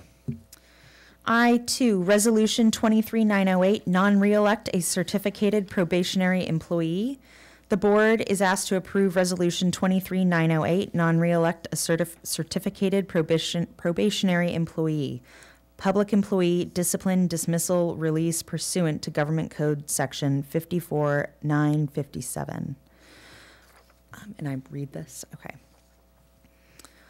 In the matter of the decision to non-reelect probationary certificate employees, resolution number 23908, whereas California Education Code Section 44929.21 requires that the Board of Education notify a probationary employee in a position requiring certification qualifications of the decision to reelect or not reelect the employee to such a position for the succeeding school year, and whereas the employees identified in Exhibit A hereto are probationary employees in positions requiring certification qualifications, and whereas the Board of Education of the Carpinteria Unified School District has determined not to reelect the employees identified in Exhibit A for the 22-23 school year. Therefore, be it resolved that the Board of Education of the Carpinteria Unified School District directs the superintendent or designee to deliver a notice of non-reelect to the employees identified as employee number 1509 and 1512. This is adopted by the Board of Education of the Carpinteria Unified School District this 14th day of February 2023 in Santa Barbara County. Do we have any discussion? Did we make a motion? Sorry, no. Do we have a motion? I'll move to adopt Resolution 23908. I move to second that. Okay, discussion? Public comment? Union President Jay Hochner? No comment at this time. Okay, and this is a roll call. Eric? Aye. Aaron? Aye. Sally? Aye. Jamie? Aye. And I am an aye. Okay. Thank you.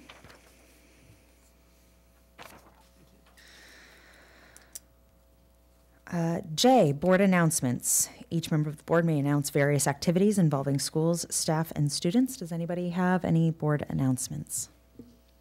I just wanted to say that in your stead, I attended the county board committee meeting via Zoom. This is a group of people that are representing, they're on school boards in all the school districts in the county. So there, I think there were 10 or 12, is that how many? Like easily that. Anyway, it was very interesting to hear people discuss what was going on in their districts. One of the things that I did note that several of the districts are having trouble establishing TK because they don't have facilities to house them in. So they're working on that. But it was also interesting to hear other school districts describe some of the things that were going on in their districts. There is an annual meeting on April 27th. I don't know if you go, Diana, and possibly Jamie. But it was quite interesting, so thank you for letting me go. Thank you for stepping in for me at that. Anybody else have any board announcements? I would just like to let everyone know or remind everyone of the FFA Spring Barbecue, drive-through barbecue, and tractor rodeo competition at the high school on Saturday, March 4th. There'll be the usual barbecue, but also the FFA is putting on a competition with to demonstrate their tractor driving skills, and they'll be competing with, I think, Fillmore, Santa Paula, San Ynez, and possibly Santa Maria FFAs. So it's actually really fun to watch. The kids back up tractors, pick things up. You know, it's trailer backing. It's a lot of fun to see their skills improve and how competitive they are. So it's a good time. Awesome. So that's March 4th. March 4th here? Saturday in At Carpinteria High School. Yeah. Okay. And the barbecue, if you want tickets for the barbecue, you can contact Mr. Lopez, or myself, and I'll put you in contact with a student to sell you a ticket. Thank you. I would like to remind folks that this Thursday at 5 p.m. is the ribbon cutting for the Linda Fairley Courtyard at Girls Inc. The work is done there, and they are really excited to celebrate. This is going to be an amazing addition for the young ladies of our town and for the community at large. This is a great investment made by donations from La Centra Summerlin Foundation and the Linda Fairley. So if you're able to make it, that's going to be a great event. Anybody else have any?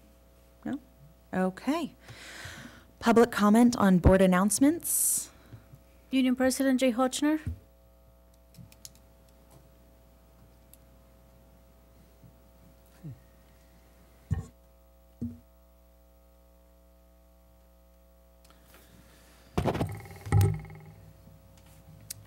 Please let me know when I may begin. No. Thank you. So once again, union leadership continues to ask the school board to agendize both a transparent discussion by the CUSD Excuse me, school. Mr. Hochner, this is board announcements. Oh, I apologize. I thought this was future agenda items. I'll wait. You can just hang out right there. Give me a second and we'll be right there. Thank you. My apologies. Okay. Certainly. Okay, moving on to board calendar. Do we have anything we need to be notified of for the board calendar? Unfortunately, there will be upcoming expulsion hearings. So the dates haven't been set, but we will set them by the end of this week. Okay, that's unfortunate. Thank you. Public comment on board calendar? No comment. Okay. Moving on to future agenda items. It looks like we have Measure U projects and the 23-24 budget development. Is there any elaboration? We're just saying what they are. Okay, thank you. And public comment on, board.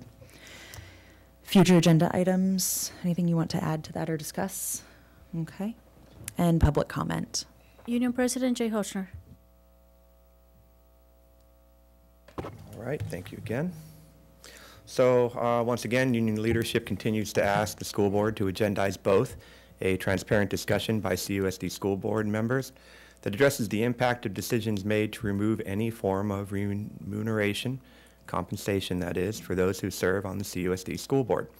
This is based on our concerns that since the board voted to remove any form of transparent remuneration for board trustees, the composition of the CUSD school board has become even more monogamous over time, be it racially, philosophically, economically, and educationally.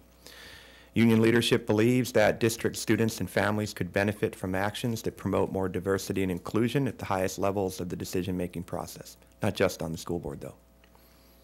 We also continue to encourage the school board to agendize a full reexamination of the benefits and costs associated with the removal of CUSD board trustees, not just Mr. Schaefer, who was personally removed, but the entire group of board members who used to participate in collective bargaining. Their direct participation that had once been a routine part of the shared decision-making process. These processes would include, but are not limited to, the district's collective bargaining discussions, which have risen in cost by approximately tenfold again since the removal of the school board trustees, a period of time that squarely falls under Superintendent Rigby's watch. Finally, I'd like to request, if possible, that the camera pan over the gallery.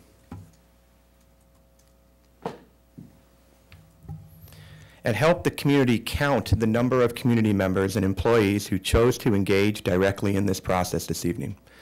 But for Mr. Robles and the teachers and support staff who attended this evening, and Mr. Robles, by the way, as we understand, was required and paid for the work that he was presenting at the meeting. It looked just like this by about approximately 6:20 when Assistant Superintendent began her budget projection presentation, just like this. We hope the camera will pan over the gallery. The union requests that the school board agendize a transparent discussion that examines the absence of employees and communities members engaged in the decision-making process in this district, which is designed to articulate both to and from our school board trustees and at board meetings such as these in a K-12 public sector nonprofit school district. This is clearly not the robust environment, and this is clearly not a robust environment. And union leadership suggests it's emblematic of much greater problems in the way CUSD is both supervised and in the way it's led. Thank you.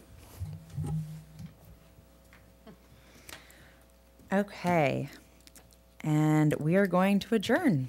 Have a fabulous rest of your week. Thank you. Blues go bing, make the rafters ring, up to heaven jubilee, carnival of joy. Mr. Gloom won't be about, music always knocks him out. Sing a song, you can shout and join the jubilee.